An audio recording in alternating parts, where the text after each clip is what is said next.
반드시 좋은 일이 생깁니다.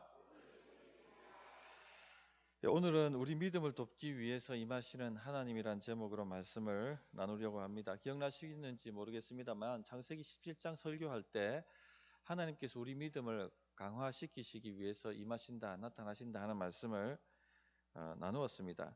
아브라함 나이가 99세쯤 되었을 때 오늘 이 사건이 일어났고, 또 창세기 17장에 이 사건 이전에 임하신 사건이 일어났습니다. 75세 때 갈대와 우르를 떠나면서 하나님께서 땅을 주시겠다, 아들을 주시겠다 약속하셨지만 24년이 지났는데 그 약속이 이루어지지 않았습니다. 이 정도 되면은 믿음이 바닥을 쳐도 칠만하지 않습니까? 이때가 지금 아브라함이 거의 믿음이 바닥을 쳤을 때입니다. 그때 하나님께서 아브라함에게 찾아오셔서 나는 전능하신 하나님이시다, 이렇게 하나님을 엘 샤다이로 나타내셨지 않습니까? 하나님이 누구신가를 생각나게 만드셨습니다. 그러면서 하셨던 일이, 아브라함은 아브라함으로 이름을 바꾸시고 사레는 사라라 이름을 바꾸셨습니다. 열국의 아비, 열국의 어미 이름을 바꾸셔서 내가 누구인가 하는 정체성을 가지도록, 그렇게 이름을 부르니까 계속 그런 정체성을 가질 수밖에 없고 약속을 생각나게 할 수밖에 없지 않습니까? 그런 식으로 믿음을 강화시켜 주셨고, 또 하나 더 하셨죠. 할례를 행하게 하셨습니다. 언약 백성이라는 징표를 두게 하셨습니다. 계속 하나님 나에게 무슨 약속하셨지, 하나님 나에게 뭘 갖다가 주신다 하셨지 하는 것을 매일매일 상기하고 기억하고 생각하게 만드신 것입니다. 이런 방법을 통해서 아브라함의 믿음을 강화시키려고 하셨습니다. 자, 그러나 그것만으로 좀 부족했던 것 같습니다. 그래서 얼마 지나지 않아서 이번에는요, 사람의 모양으로 임하셨습니다. 아마 창세기 17장에는 환상 가운데 혹은 꿈 꾸는 가운데 나타나셔서 그렇게 약속을 말씀하셨을 것입니다. 그러나 이번 18장 내용은요, 사람의 모양으로 직접 오셨다는 것입니다. 1절 보시면 여호와께서 마므레에 상수리 나무들이 있는 곳에서 아브라함에게 나타나시니라 되어 있고, 2절에 보면 사람 셋이 나타났다 하는 말씀이 있습니다. 아브라함은요, 할례를 행하고 했습니다. 그 말은 믿음이 올라왔다는 것이죠. 그래서 순종을 했습니다. 하나님을 기대했습니다. 그러나 뭔가 부족한 게 있었다는 것이죠. 그래서 직접 사람의 모양으로 오셨습니다. 자, 이런 말씀을 보면 하나님께서 얼마나 우리의 믿음을 돕기 원하시는지 하는 것을 깨달을 수가 있습니다. 많은 사람들이요, 하나님을 오해하고 착각합니다. 하나님을 어떤 우리가 실수만 하면 그 실수할 걸 딱 기다리고 계시다가 짠 나타나셔서 봐, 너 실수했지, 너 그래서 넌 안 되는 거야, 이렇게 우리를 정죄하시는 하나님이라고 착각을 합니다. 너 한번 잘 믿나 보자, 잘 믿으면 응답을 줄 것이고 너 실수하면 응답은 없다, 뭐 이렇게 우리를 틈을 보시면서 기다리시는 분으로 생각하는 분들이 굉장히 많이 있습니다. 저도 한때 그런 생각 때문에 괴로운 적이 있었습니다. 왜 우리가 이런 생각을 할까요? 도대체 이 생각은 어디서부터 오는 걸까요? 성경에 그런 말씀이 기록되어 있지도 않는데 왜 우리는 이런 생각을 할까요? 이 생각의 근원은 마귀입니다. 마귀는 처음부터 거짓말쟁이지 않습니까? 하와에게 하나님을 의심하도록 만들었고 하나님을 오해하도록 만들었고, 그렇게 하나님을 불의한 분으로 여기도록 만들었습니다. 그런 식으로 마귀가 생각을 집어넣는다는 것입니다. 그러나 이것은요, 새빨간 거짓말입니다. 절대 하나님은 그런 분이 아니십니다. 우리의 믿음을 돕기 원하십니다. 믿음을 주시기 원하시고 믿음을 더 강화시켜 주셔서 하나님이 주시고자 하는 모든 것을 받아 누리는 삶이 되기를 원하십니다. 믿음이 없이는요, 하나님을 기쁘시게 할 수 없고, 믿음 없이는요, 하나님께로부터 응답을 받을 수가 없지 않습니까? 하나님이 만복을 주고 싶으셔도 믿음이 없으면요, 전혀 우리에게 누려지지 않습니다. 오지를 않습니다. 그러므로 믿음이 반드시 필요한데, 하나님께서 너 잘 믿나 보자 이렇게 보시는 게 아니라 없던 믿음이라도 주시려고, 약한 믿음이라도 강화시켜 주시려고 그렇게 임하시고 나타나신다는 것입니다. 그러므로 성도님들, 믿음이 부족할 때 하나님께 믿음을 좀 도와달라고 부르짖어 보십시오. 그러면 하나님이 도우신다는 것을 경험하게 됩니다. 하나님, 제가 좀 의심이 듭니다. 하나님 기도하는데 답답합니다. 하나님 믿음이 흔들립니다. 이런 분들 부르짖어 보십시오. 하나님 좀 제 믿음을 좀 도와주십시오. 하나의 아버지가 이렇게 기도했었죠. 마가복음 9장 24절에 보면 내가 믿나이다. 나의 믿음 없는 것을 도와주소서라고 막 부르짖었습니다. 누가 이렇게 부르짖었습니까? 제자들에게 귀신 들린 자기 아이를 고치려고 왔는데 제자들이 고쳐주지 못하니까 실망하고 낙심했던 그 아비의 부르짖음입니다. 예수님께서 직접 오셨는데도 불구하고 무엇이든지 할 수 있거든 좀 도와주십시오. 좀 해보십시오. 이렇게 예수님께 나왔었습니다. 예수님께서 할 수 있거든이 무슨 말이냐 하시면서 책망을 하셨죠. 그때 그 아이의 아버지가 자기 믿음 없음을 보고 제가 믿나이다. 제 믿음 없는 것 좀 도와주십시오. 라고 간절히 부르짖었습니다. 그러자 주님이 도와주시지 않습니까? 바로 역사를 일으키시지 않습니까? 마태복음 14장 30절에 보면 바람을 보고 무서워 빠져가는지라 소리 질러 이르되 주여 나를 구원하소서 하고 부르짖습니다. 누구가 이렇게 부르짖었습니까? 베드로죠. 풍랑이 쳐서 다 죽을 위기에 예수님이 풍랑을 밟고 오시는 것을 보았습니다. 주님이십니까? 그러면 저로 오라 하소서라고 구합니다. 오라 하시니까 풍랑이 뛰어내리지 않습니까? 그런데 곧 의심이 다가와서 그 풍랑에 빠져들고 맙니다. 믿음이 없는 것이죠. 그때 그가 했던 말이 뭡니까? 하나님, 주님, 나를 좀 구원해 주십시오. 나를 좀 도와주십시오. 내 믿음을 좀 도와주십시오. 그렇게 부르짖었던 것입니다. 그러면 어떻게 하십니까? 너 잘 믿나 안 믿나 보자. 이게 아니라 바로 건져주신다는 겁니다. 도와주신다는 것입니다. 기도해도 걱정이 되진 않습니까? 믿음이 없는 겁니다. 기도해도 염려가 되고 기도해도 두렵고 기도해도 답답하고 기도해도 의심이 든다면 믿음이 없는 것입니다. 이때는요, 믿음 없는 것 좀 도와주십시오라고 부르짖어야 합니다. 우리 주님은 속히 우리의 믿음을 도와주시기 위해서 다양한 방법으로 나타나셔서 도와주실 것입니다. 자, 두 번째는요, 하나님은 우리와 교제하러 오신다는 겁니다. 하나님께서 사람의 모양으로 나타나셨을 때 아브라함이 하나님이시다 이렇게 알아차렸다는 겁니다. 놀랍죠?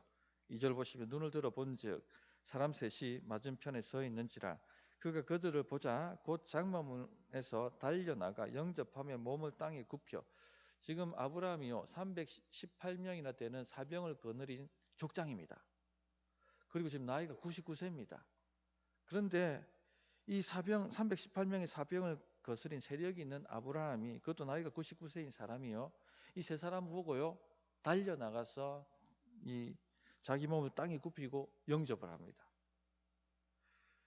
이것은 이 세 사람이 평범한 인물이 아니다는 것을 그가 알아차렸다는 것이죠. 어떻게 이렇게 알아차렸을까요? 이 세 사람이 아브라함 맞은편 마므레 상수리 나무들이 있는 곳에 나타나셨기 때문에 그렇습니다. 그 마므레 상수리 나무가 있는 곳이 어디입니까? 아브라함이 제단을 쌓았던 곳입니다. 거기에는 하나님께 제사 드리는 제단이 있었습니다. 아침마다 일어나서 거기에 제단을 해서 하나님을 향해서 기도하지 않았겠습니까? 그 창세기 13장 18절에 보면 아브라함이 직접 이 제단을 쌓았다 하는 것을 볼 수가 있습니다. 그리고 이 제단을 쌓고 하나님께 예배를 드렸을 때 하나님께서 나타나셔서, 그때도 나타나셔서 이 가나안 땅을 줄 것이고 너희 후손이 땅의 티끌처럼 많게 될 것이다 라고 언약을 한번 갱신해 주셨습니다. 다시 상기시켜 주셨죠.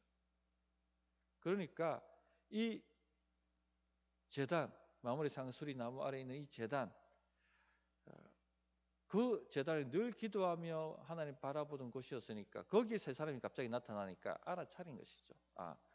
하나님이 오셨군요. 주님이 오셨군요 하고 알아차리게 된 것입니다.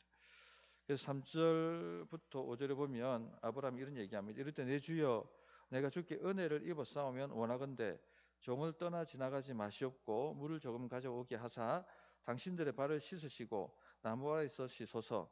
내가 떡을 조금 가져오리니 당신들의 마음을 상쾌하게 하신 후에 지나가소서. 당신들이 종에게 오셨음이니이다. 그들이 이르되 내 말대로 그리하라. 함께 먹고 마신다. 함께 먹고 마셔 주십시오. 이 말이거든요. 오셔서 내가 밥을 하고 요리를 할 테니까 그냥 가지 마시고 들어오셔서 함께 식사하고 함께 나누십시다. 이 요청을 하고 있는 것입니다. 함께 먹고 마신다는 것은 교제입니다. 하나님 머물러 주십시오. 하나님 교제하기 원합니다. 이 갈망을 아브라함이 가졌다는 것이죠. 성도님들, 이런 갈망을 가지시기 바랍니다. 하나님 더 알기 원합니다. 하나님 더 체험하기 원합니다. 저와 함께 머물러 주십시오. 저와 함께 교제해 주십시오. 그렇게 구하시기 바랍니다. 그러면 주님이 내 말대로 그리하라. 주님은 교제하기를 원하십니다. 오히려 주님이 더 원하시죠. 계시록 3장 20절에 보면 볼지어다 내가 문 밖에 서서 두드리노니 누구든지 내 음성을 듣고 문을 열면 내가 그에게로 들어가 그와 더불어 먹고 그는 나와 더불어 먹으리라. 여기도 더불어 먹는 것이 나오지 않습니까? 이게 교제거든요. 하나님께서 사실 우리와 더 교제하기를 원하십니다. 찾아오셔서 우리 마음을 두드리시는 이유가 바로 교제입니다. 교제. 우리 삶에 문제가 생기면 성령님께서 기도해야지 하고 우리 마음을 똑똑똑 녹하십니다. 교제하자는 것입니다. 마음의 문을 열라.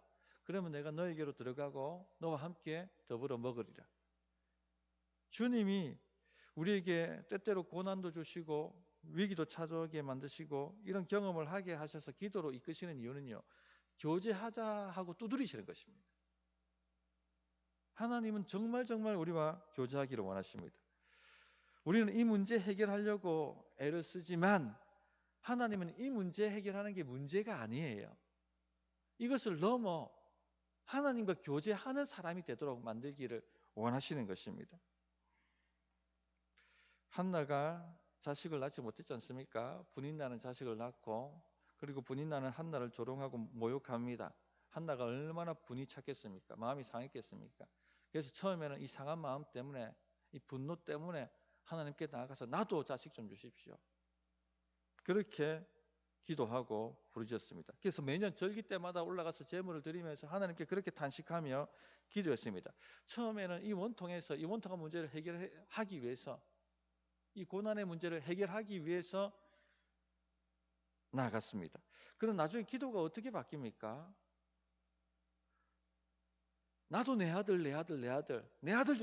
주세요. 이렇게 기도했는데 나중에는 주시면 하나님께 드리겠습니다. 기도가 바뀌었습니다. 왜 이렇게 기도가 바뀌었을까요? 나중에 이제 하나님 응답하시고 아들 주셨을 때 그 서원했던 약속대로 사무엘을 성소에 가서 바칩니다. 성막에 가서 바치지 않습니까? 그때 드렸던 기도를 보면 왜 이 기도가 바뀌었는지 하는 것을 짐작할 수 있는 내용이 나와요. 그 사무엘상 2장에 나오는데 한나가 무엇을 기도하는 줄 아십니까? 하나님 이 나라 구원해 주십시오. 하나님 이 민족이 다시 주님께 돌아오게 해 주십시오. 놀라운 일 아닙니까? 처음에는요. 내 아들 주세요. 나 원통합니다. 이렇게 부르짖었는데 세월이 지나서 하나님과 친밀하게 교제하고 난 이후에는요. 하나님이 이 나라가 하나님 없이 망하는 것을 보시는 그 탄식하는 마음을 깨달은 것입니다. 하나님이 이 민족을 향해서 아파하시는 그 마음을 안 것이죠. 그러니까 기도가 바뀌는 겁니다. 하나님 내 아들을 주님 나라 위해서 드리겠습니다. 이 아들을 통해서 하나님 이 나라 회복시켜 주십시오. 이것은요. 친밀한 하나님 교제가 없으면 절대 깨달을 수 없는 내용입니다. 요 단락 넘어가면은 하나님께서 내가 아브라함에게 소돔과 고모라를 멸망시킬 이 일을 숨기겠느냐 하면서 알려줍니다. 왜 알려줍니까? 아브라함은요 하나님의 친구입니다. 친구. 친밀한 교제를 나누는 사람입니다. 아브라함은 그것을 갈망하는 사람이었어요. 내가 숨기겠느냐. 그래서 소돔과 고모라를 놓고 기도하게 만드시지 않습니까? 성도님들, 우리 하나님은요, 우리가 이렇게 쓰임받기를 원합니다. 단지 내 앞에 내 발등에 떨어진 문제, 이것 이렇게 살아가는 사람으로 만들기를 원치 않습니다. 하나님의 마음을 알고 그 하나님의 마음으로 불타고 그 하나님의 마음으로 기도하고, 그래서 주님 손에 붙들려서 하나님 나라를 위하여 쓰임받는 그런 사람을 만들고 싶어 하시는 것입니다. 그런 하나님의 백성을 만들고 싶어 하시는 것입니다. 그걸 굉장히 사모하시고 원하시는 것입니다. 그래서 내가 문 밖에서 두드리노니 누구든지 문을 열면 내가 그에게 들어가 그와 더불어 먹고 마시리라고 말씀하신 것이죠. 그러므로 성도님들, 주님과 교제하기를 갈망하십시오. 우리에게 지금 기도 제목이 있지 않습니까? 기도 제목이 없다는 것은 큰 재앙입니다. 하나님을 갈망하지 않는다는 얘기니까요. 수요일날 기도회로 나오지 않는 사람들은요, 솔직히 말하면 영적으로 굉장히 큰 손해를 보고 있다는 것을 모릅니다. 갈망이 없으니까요. 그런데 이 갈망이 이 한 문제 해결하는 게 문제가 아니라는 겁니다. 하나님은 얼마든지 그 문제를 해결하실 수 있습니다. 지금도 당장 해결하실 수가 있습니다. 그런데 왜 그것을요 바로 주시지 않죠? 좀 더 들어오라는 겁니다. 좀 더 나를 찾으라는 것입니다. 보십시오. 한나에게 사무엘 주는 거요, 한번 부르짖었을 때 주실 수도 있습니다. 그 말은 능력이 없습니까? 아브라함에게 75세 때 아들을 주겠다 말씀하셨는데 76세 때 당장 주실 수 있죠. 왜 못 주십니까? 그런데 왜 100세까지 기다리게 만드시고 계속 하나님 찾게 만드십니까? 교제로 이끄시는 거예요. 하나님의 마음을 알도록, 하나님을 갈망하도록 그렇게 만드시는 것입니다. 지금 내 문제가 당장 해결되지 않는다고, 내 기도응답이 지금 당장 해결되지 않는다라고 낙심할 게 아닙니다. 그 너머로 주님은 보고 계신 것입니다. 더 주님을 찾으십시오. 주님 아니면 안 됩니다라고 나아가십시오. 주의 마음을 보여주십니다. 주의 마음을 깨닫게 만드시는 것입니다. 우리는 거기까지 나가야 되는 것이죠. 셋째, 하나님의 오심은요, 이 가정의 신앙 문제도 다루시기 위해서 오시는 것입니다. 그 9절을 보시면 그들이 아브라함에게 이르되 내 아내 사라가 어디 있느냐? 대답하되 장막에 있나이다. 그가 이르시되 내년 이맘때 내가 반드시 내게 돌아오리니 내 아내 사라에게 아들이 있으리라. 그러자 사라가 어떻게 합니까? 그리 장막 문에서 듣습니다. 그리고는 사라가 어떻게 하죠? 웃습니다. 내 남편도 늙었고 나도 늙었고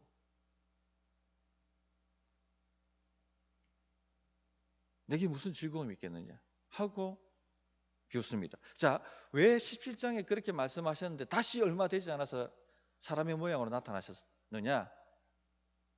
사라 때문에 나타나신 거예요. 아무리 남편이 믿음이 올라와서 하나님 믿자 해도 아내가 애는 혼자 낳는 게 아니지 않습니까? 아내가 의심하는데 무슨 역사가 나타나겠습니까? 그러니까 주님이 사라의 의심하는 문제를 해결하기 위해서 직접 오신 것입니다.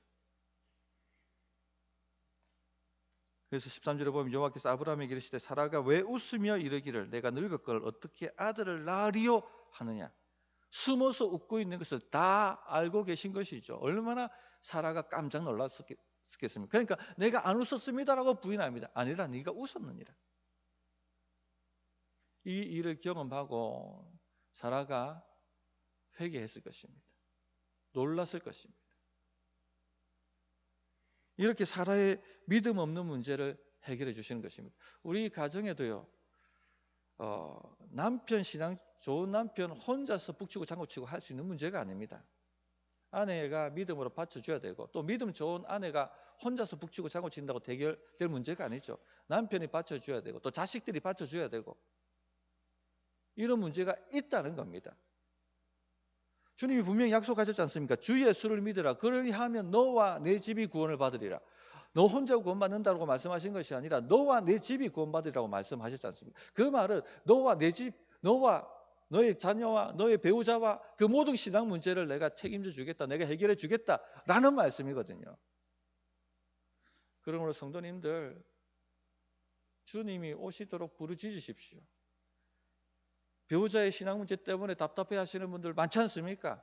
자녀의 신앙 문제 때문에 답답해 하시는 분들 많지 않습니까? 내 혼자 잘 믿는다고 문제가 해결되는 게 아니라는 얘기입니다. 주님이 이 문제를 해결하기 위해서 오기를 원하신다는 겁니다. 이 하나님의 마음을 깨닫고 낙심하지 말고 주님께 나아가 하나님, 내 배우자, 내 아내, 내 남편, 내 자식, 이 신앙 문제 주님 좀 돌봐 주십시오. 이 믿음을 좀 강화시켜 주십시오라고 부르짖어야 하겠습니다. 말씀을 정리하도록 하겠습니다. 믿음이 떨어져 있는 분들이 있습니까? 가정의 믿음의 불균형 때문에 낙심되어서 기도할 힘조차 없으신 분도 있습니까? 하나님은요, 우리 믿음 강화시키러 오시는 분이십니다.